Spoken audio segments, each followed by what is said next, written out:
Jambo la kwanza ambalo nataka tuweke maneno ya msingi leo, Mungu hasikii maombi ya mtu mwenye dhambi. Mungu hasikii maombi ya mtu mwenye dhambi. Hii imewafanya sisi watu wa Mungu wakati mwingine tumezoea sana. Unakuwa na mazagazaga mengi na mambo mengi, lakini unang'ang'ana tu pige kelele uombe ili na wewe uonekane uko kwenye maombi. Mungu hasikii maombi ya mtu mwenye dhambi. Maombi ya mtu aliye na dhambi ni kelele mbele za Mungu. Kabla hujamuomba Mungu, iondoe dhambi kwanza. Ndiyo maana kwenye kitabu cha Yohana sura ya 10 kuanzia mstari wa 31 naanza kuweka maneno ya msingi yatakayokufanya uinuliwe. Yohana sura ya 10 kuanzia mstari wa 31.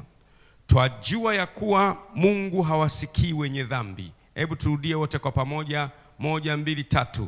Twajua ya kuwa Mungu hawasikii wenye dhambi. Tunajua nini? 1, 2, 3. Twajua ya kuwa Mungu hawasikii wenye dhambi. Nataka turudie tena. Nirudie Yohana sura ya 10 kuanzia mstari, Yohana sura ya 9, Yohana sura ya 9 kuanzia mstari wa 31. Yohana sura ya 9 kuanzia mstari wa 31. Turudie tena 1, 2, 3. Twajua ya kuwa Mungu hawasikii wenye dhambi, bali mtu akiwa ni mcha Mungu na kufanya mapenzi yake humsikia huyo. Kwa hiyo tunajua kwamba Mungu hawasikii wenye dhambi. Ili usikiwe na Mungu, inabidi mtu awe mcha Mungu na mwenye kufanya mapenzi yake. Ili usikiwe na Mungu, wewe namna gani? Mcha Mungu na kufanya mapenzi yake. Kwa hiyo tumepata picha, Mungu hamsikii mwenye dhambi. Mungu hamsikii mwenye dhambi, lakini anamsikia mcha Mungu na anayefanya mapenzi yake. Sasa mara nyingi tumezoea unaficha kwa sababu dhambi inatendwa sirini. Hakuna mtu anayejua wewe ni mwenye dhambi isipokuwa wewe. Kitabu cha Mithali sura ya 28 mstari wa 13. Mambo mawili ambayo yajue kwenye mstari uliosoma pale ni kwamba Mungu hasikii mwenye dhambi, bali mtu akiwa mcha Mungu na kutenda mapenzi yake, Mungu humsikia huyo. Mtu anayesikiwa ni wa namna gani? Mcha Mungu anayetenda mapenzi ya Mungu, Mungu humsikia huyo. Je, Mungu anamsikia mtu wa namna gani? Mcha Mungu anayetenda mapenzi yake, Mungu humsikia huyo. Kwa hiyo mwenye dhambi Mungu hamsikii. Kama uko hapa kwenye maisha yako kuna dhambi, unapoteza muda, hakusikii. Uko popote pale, uko Shinyanga, uko Mala, uko Kagera, uko Katavi, uko Geita, uko Morogoro, uko popote pale Tanga, kama una dhambi Mungu hakusikii. Na maombi haya unapoteza muda. Lakini bali mtu akiwa mcha Mungu, sema akiwa mcha Mungu na kufanya mapenzi yake, Mungu humsikia mtu huyo. Kwa hiyo natafuta sasa leo uwe mcha Mungu na ufanye mapenzi yake ili Mungu akusikie wewe. Neno langu la msingi la leo ni uwe mcha Mungu, ufanye mapenzi yake na Mungu akusikie. Mara nyingi sasa nitaelezea nini na maana ya kuwa mcha Mungu na kufanya mapenzi yake ili Mungu akusikie. Mara nyingi tumezoea unaficha. Kwenye kitabu cha Mithali 28 mstari wa 13. Biblia inasema hivi, afichaye dhambi zake hatafanikiwa. Tusome wote kwa pamoja, nyumba nzima Tanzania yote, 1, 2, 3. Afichaye dhambi zake hatafanikiwa. Rudia tena, afichaye dhambi zake hatafanikiwa.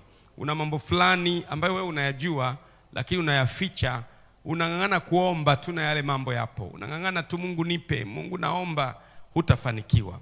Sasa atakayefanikiwa ni mtu wa namna gani? Bali yeye aziungamaye hizo dhambi na kuziacha atapata rehema.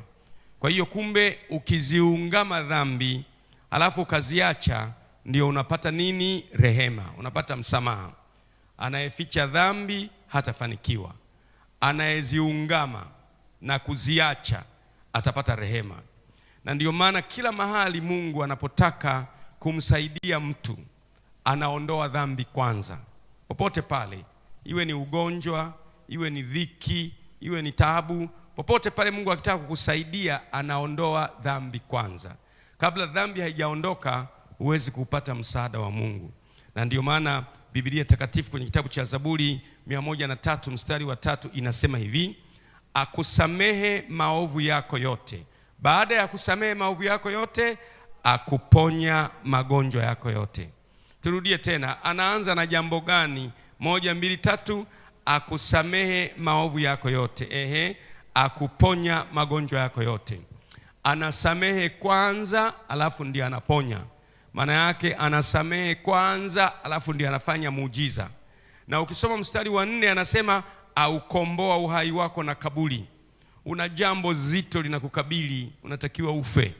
Una fitina na watu wengi wanakuzulia mambo. Ili Mungu aukomboe uhai wako na kaburi, anakusamehe kwanza. Ili akukomboe uhai wako na magonjwa, anakusamehe kwanza. Halafu Biblia inaendelea kusema kwamba akutia taji ya fadhili na rehema. Taji ya fadhili maana yake ni kule kurehemiwa na Mungu. Halafu mstari wa 5, aushibisha mema uzee wako. Halafu msema panapofuata, ujana wako ukarejeshwa kama tai. Mara nyingi watu tunasema Mungu atanishibisha mema na ujana wangu utarejeshwa kama tai. Hatujui ni baada ya msamaha kwanza. Ukisamehewa ndio inaanza kuponywa magonjwa yako yote. Ukisamehewa ndio uhai wako unakombolewa na kaburi. Ukisamehewa ndio anakutia taji ya fadhili na rehema. Ukisamehewa anaushibisha mema uzee wako. Ukisamehewa ujana wako unarejeshwa kama tai. Iwe hivyo kwako leo katika jina la Yesu.